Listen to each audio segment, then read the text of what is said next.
Hello friends, welcome back to Technique. Today we'll be doing the detailed camera review of the newly launched Samsung Galaxy A15 5G. So Samsung Galaxy A15 5G comes with a triple rear camera setup, and you also get a 13 megapixel selfie camera. So this device is priced starting below the 20,000 rupees in India. So let's see how good the camera experience is. So before going into the video, if this is your first time on this channel, do hit that red subscribe button and also hit the bell icon to get notified of all the videos we publish. So let's first have a look at the camera hardware offered. So the primary camera is a 50 megapixel shooter with f1.8 aperture, and the secondary shooter is a 5 megapixel camera with f2.2 aperture. Then you get a third 2 megapixel macro sensor which has f2.4 aperture. On the selfie camera, we have a 13 megapixel selfie camera with f2.0 aperture. So the rear and the front camera does not have a optical image stabilization, and both of these cameras can shoot videos only in 1080p resolution. So let's see how good the camera samples have. So let's first have a look at the daylight captures taken with the Samsung Galaxy A15 5G. In terms of daylight conditions, you can see here there is good amount of details on offer. The dynamic range also looks good, and the color tuning is typical Samsung. There is a bit of richness in the colors, but they are not saturated, and does give a good feeling altogether. The sharpness levels are quite acceptable, and this is more or less evident when you pixel peep or zoom into the pictures. There is decent amount of sharpness levels on offer as well. The color quality definitely looks good. Again, this is really good for social sharing with a richer color tone, and the dynamic range once again looks pretty good on this device. So the 50 megapixel rear camera does a quite good job in terms of daylight conditions and will not disappoint users. Now there is also a 5 megapixel ultra wide angle camera. This is once again a decent quality. The color reproduction is very much consistent, similar to the primary camera, but the details are not that great, and sharpness levels is very much soft, which is more or less acceptable considering that it's just a 5 megapixel shooter. So the ultra wide angle camera samples are just average. Now moving on to the close-up shots. Now in terms of close-up conditions, you can see here once again it delivers great images. There is good amount of details on offer. The colors are also really punchy and vivid and offers great details, and also dynamic range looks good. So again, once again, these images are really good for social sharing, and people won't be disappointed with what the Samsung Galaxy A15 5G offers. Now there is also a 2 megapixel macro sensor. Now this is kind of disappointing because just a 2 megapixel shooter and the details are not that great.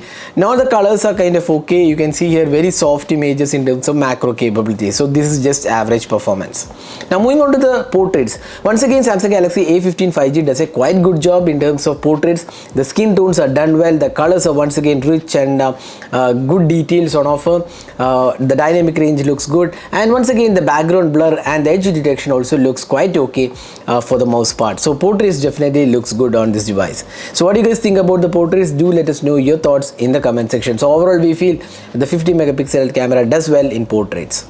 Now if you look at the low light conditions in indoor artificial light, it does produce decent results, and once again the sharpness levels are quite acceptable, I would say, for this price segment. But when light drops further, it's always better to turn on the night mode, and you can see in night mode there is a lot of noise in the images, and they're not really great for social sharing. But at the same time, there is good amount of details on offer. The dynamic range also looks good, and the shadows are resolved pretty well. So the night mode does work well, but there is a lot of noise in the images, and this needs a bit more fine tuning, otherwise it's just average performance.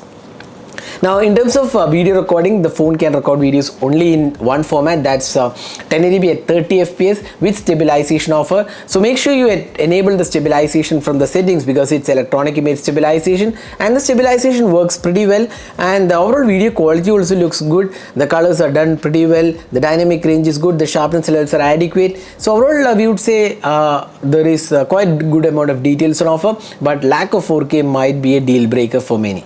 Now the ultra wide angle camera can also shoot 1080p videos. Once again, it's just average quality because it's a 5 megapixel shooter, so there are limitations for the ultra wide angle camera in terms of recording.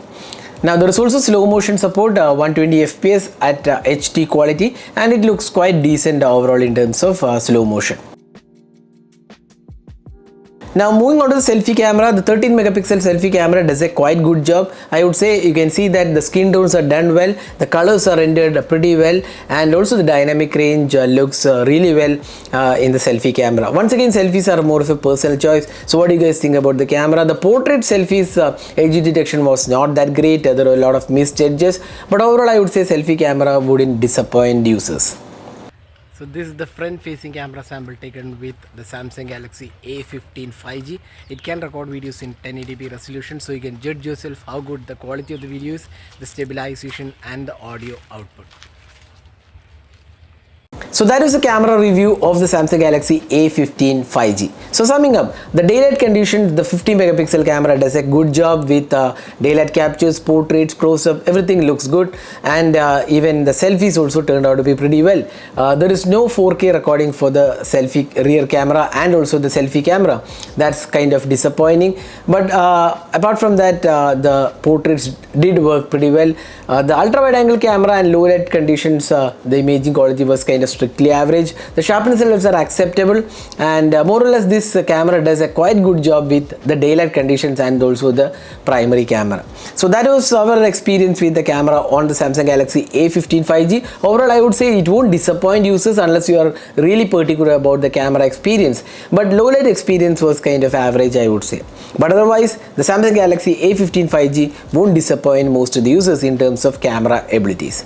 So what do you guys think about the camera? Do let us know your thoughts in the comment section. This is Normal signing off with the camera review of the Samsung Galaxy A15 5G. Hope you enjoyed watching this video. Do hit that like button and also hit the subscribe button for more videos.